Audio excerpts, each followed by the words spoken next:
As part of the 70th anniversary celebrations of KNUST, Life School presents a special series with KNUST alumni to learn from their life experiences and share their special fun moments from Tech Campus. Join us to share our fun moments and learn from each other. Life School, sharing skills and lessons for life. Hi, my name is Swaniker. Welcome. Thank you. Okay. So to begin, I would like to ask you who you are and who DTI is or what do you do? Okay, my name is Constance Swaniker. Age, I'm not going to tell you my age. But you're Ghanaian, right? Yeah, I'm Ghanaian, but I didn't grow up in Ghana. I grew up in Southern Africa and in the Gambia. And I returned back to Ghana when I was 18. Before university? Before university, yes. So I did my A-levels here. I only did my A-levels here, but my family has always been resident in Botswana. Are they Ghanaian? Yes, but my dad is of Danish ancestry. And so the Swaniker is Danish. I get asked that question a lot. I entered KNUST in 1993 and graduated in 99. And then, of course, I told you what course I studied, so that's it. Is it safe to assume that your experience or your perception or your that actually shaped me because I didn't grow up here. So I came in with an international outlook, seeing things differently. And so it was very easy for me to see what somebody who hadn't traveled before or hadn't lived in various different countries. We lived in about 3 or 4 different countries. Wow. And I went to school in 4 different countries. Different countries? Yeah. So we lived in the Gambia. I went to school in Zimbabwe, Botswana, and then I was crisscrossing. We did South Africa quite a bit during the apartheid era. So yeah, that was it. And then I went to Accra Academy, which is the boys' school. Previously, going to boys' school? No, sixth form. So I went to sixth form with a boys' school. And I think that really was something else as well because it really toughened me up before I came to university. And first to sixth form, where did you go? In Zimbabwe, Botswana. Yeah. Well, I studied art in KNUST. Was in the College of Art from 1993 to 1999. So a 4-year course. Took 6 years because during my time there were a lot of university strikes. So during one of the strikes, I ended up working in a carpentry workshop for almost close to a year. And that really defined my career path. So I went back to opt for sculpture. Because when you're doing sculpture, you actually put things together and build. So I knew I didn't want to do painting or ceramics or anything like that. I specifically knew I wanted to do sculpture. And that really defined my career path 25 years on. And so the company that I founded 25 years ago when I left KNUST was actually specifically in industry because of the experience that I had in industry. And that led to the birth of DTI 6 years ago because we realized that a lot of young people or university graduates do not really have a platform where transitions to work and that very delicate bridge. You know, if you don't have the right mentors or you actually don't have the right work experience, it really limits your outlook and your career prospects. So that's something that I'm very passionate about. And that's why now I've set up a school called DTI to really help in bridging some of the gaps that we have between academia and industry. Okay, I mean, talking about yourself, you made a lot of mention about the experience in KNUST and your decision to choose sculpture. So, could you share a little about your academic experience in KNUST and how it shaped your future? I already knew you chose sculpture because you took a 1-year internship in carpentry. But aside that, spending 6 years on campus, how did it really shape you to be who you are now? I think the university experience really is allows you to create, to build network. I wouldn't say that when you go to university necessarily to pursue academics. The people you would meet in the workplace or in industry would be people you may not necessarily have sat in class with. Yeah. For instance, most of the people that I work with are actually engineers and architects, nothing to do with College of Art. Yeah. And that's something that I think when we go to university, nobody really tells you. Whilst you're balancing academics, make sure that you're building a solid network. Yeah. These are the people who you do business with, you collaborate with, and you journey on with. So I would say that, whilst I was pursuing my academic pursuits, I wasn't that social because the course itself was very rigorous. Demanding. Very demanding, yeah. So, it's important that you make selective friends. And I think that's something that I always have done, just being very focused on what I do. And I think that sometimes, you go through university just sailing through. Yeah. But you ask yourself whether the university has gone through you. It's two different things. So that's something that I think that for a young person in university, be very selective who you hang out with. Be curious. Cross other departments and just see what people are doing.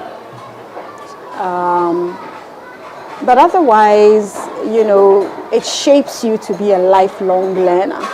And I think that's really the role of academics, is to shape what you become. You made mention of focus. Is that one of your strengths in your professional industry? That's your main quality? Focus? Yeah, focus.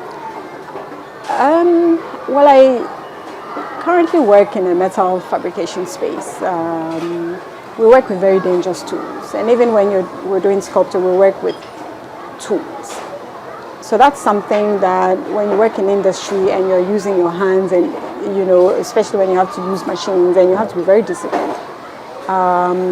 Paying very high standards to health and safety. Yeah. Because one least mistake, you would cut your limb off, or you'd maim a part of your body. So you have to be very disciplined. You have to be very focused. You have to learn to take instructions, so active listening. You have to be very emotionally intelligent. So I'll say that apart from that, the soft skills of working in industry, are you great in collaborating, teamwork, and you communicate well and things like that. So I think sometimes we make so much focus on the hard skills, we neglect the soft skills, but it's more finding a good balance that would enable you to succeed or not. Talking about success, people attribute your success as a very rare quality because you're a woman in a very awkward industry, striving and making it. How do you envision women in Ghana also striving and making it in these peculiar areas of study or work? How do you think your experience would motivate other women to also move forward, fast tracking it?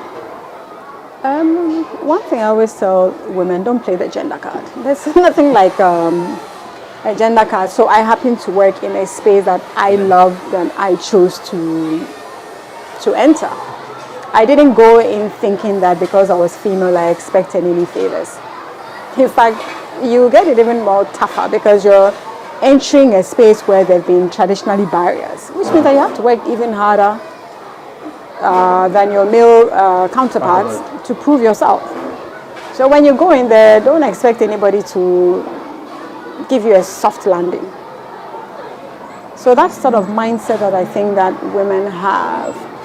I think we should rather want to dare to enter spaces, that traditionally, society has designated for a woman. And if you and I were in the same university, we studied the same thing, we should just see what opportunities there are for young people and not put people in boxes. So I think that's something that we need to do. How do we inspire more our women to be more confident in themselves, to be able to see opportunities where the opportunities? I find that my male colleagues have actually been my biggest cheerleaders and my biggest champions, not actually the women. And that's something that I think that so you dare Why to are the do. women more supportive than the men? I think that sometimes out of fear. Out of Fear that fear. you are different. Fear that you're different because you dared. And the men are thinking actually, we actually do more women. Because women bring something very peculiar to the table. Women pay attention to details. Women are empathic. Women are more emotionally intelligent. So there's, when you look at the importance and the role that coming in with a feminine perspective would allow you to see things a bit more differently. And so you find that society now and companies now are championing more inclusion for, not just for women, but just inclusion especially. I mean, speaking about being different and pushing for more specialized encounters, I guess you realize once I stayed here that the environment was really different. Now, if it were to be an all-male institution, you didn't find a lot of flowers, you didn't find a lot of more feminine, softer things. Okay. Yeah. I mean, looking at the tables and see, I feel like the designs were inspired by home. Just the simple things around that. Yeah. Or men would be looking for more sophisticated materials. Yeah. They would pay less regard to nature and its environment. It's very different. Yeah. So that begs my next question. So as an advocate for innovation, right, what scientific advancement or technological inventions do you wish or have in place to push DTI forward to impact not just Ghana alone, but the whole world? So it's interesting you were paying attention to the surroundings, and that's something that you said, women see what sometimes a man would see in a very rigid form. And so you see that the pieces that we do is very different. And so you looked at how we pushed nature and took it to the next level in all our work. And I think that's something that, in a society that has just been so shaped for years in doing things a certain way, there's no way we can compete globally if innovation doesn't drive what we do. For you to be competitively, to be at the cutting front of technology and innovation, everything, that means that we need to leave our comfort zone. And I think that sometimes our heritage, our cultures actually prevents our barriers to innovation. And so that's something that, how do we encourage young people to be more open-minded, to see innovation even in the simplest things, because it's just been done and that's just been done, and so we just accept the status quo. But the minute you begin to question the status quo and custom and the way things have just been done, then that's where we see innovation in even the simplest things. And I think innovation is all around us, because if you look at why are we still using a tool, can't we use it in a different way, because we want different outcomes, and we start thinking and questioning, then we don't we don't stretch. Yes, I can see the rate in the table. Yeah. It's very fascinating. It's something I wouldn't think of personally. Exactly. Like, wow, a rake in the table. Yeah. I can see shovels as chairs. I'm like, fine. Although they are very simple, the design is sophisticated and creative enough to entice me to support it. Yeah. So, looking at these around us, what kind of advice do you have for young graduates or even students who are looking to emulate your success or your achievements? I mean, now you're a role model, not just for females alone, but for men. Now, men have the desire or the zeal to create or invent new things out of the simpler things. They've seen you do it, and they see it is possible. So, do you have like a word of advice for people like that? You need to work hard.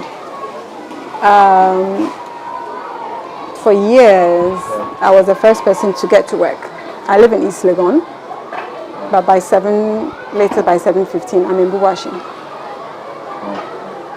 And if you don't leave home early, you're stuck in traffic, which means that I'll get to work at 9:10. You need to work hard. You know, nobody owes you anything.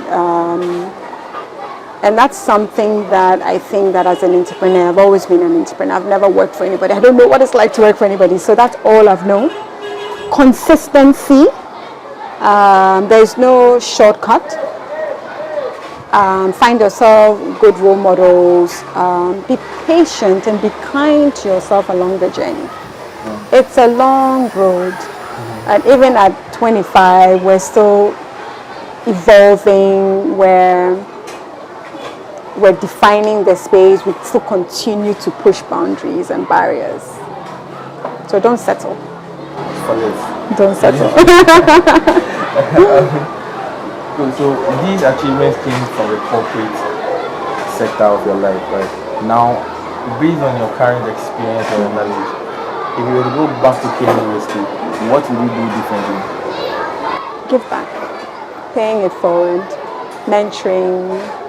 Inspiring the next generation. Were these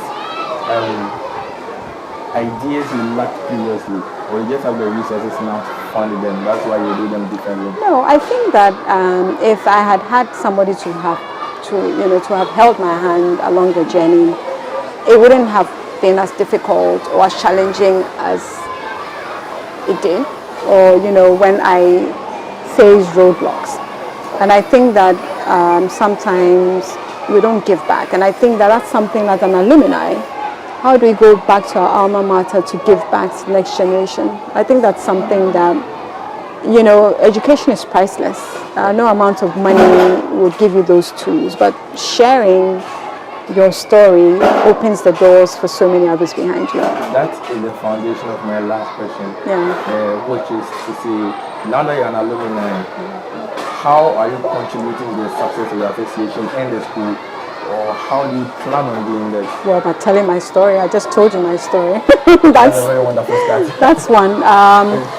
But on a more serious note, in the last 15, 20 years, my factory floor has always opened its space to students from KNUST, and not just KNUST, but from universities from all over Ghana, to come and intern on our factory floor. I've had thousands of young people come through here, and some of them are very successful now as a result of the internship opportunity that we've provided. So it's a long partnership we've had with the engineering school, all the engineering programs. Well, it was department in rural art and but I think it now built environment, something, yeah. Exactly. So that's something that we have a very good relationship spanning over years. From your conversation, I realize you're very keen on mentorship. Yes. Do you have like a mentorship program or initiative or plan ongoing aside the internship? I mean, for the internship, they're not just learning from you, they're learning from the faculty. So maybe I'll take a cue from that and add it to my next initiative. Keep giving, and I'd like to extend the hand. Our next mentorship summit, I would like to see you around. Yeah, sure. On campus. No problem. Happy to share. Okay.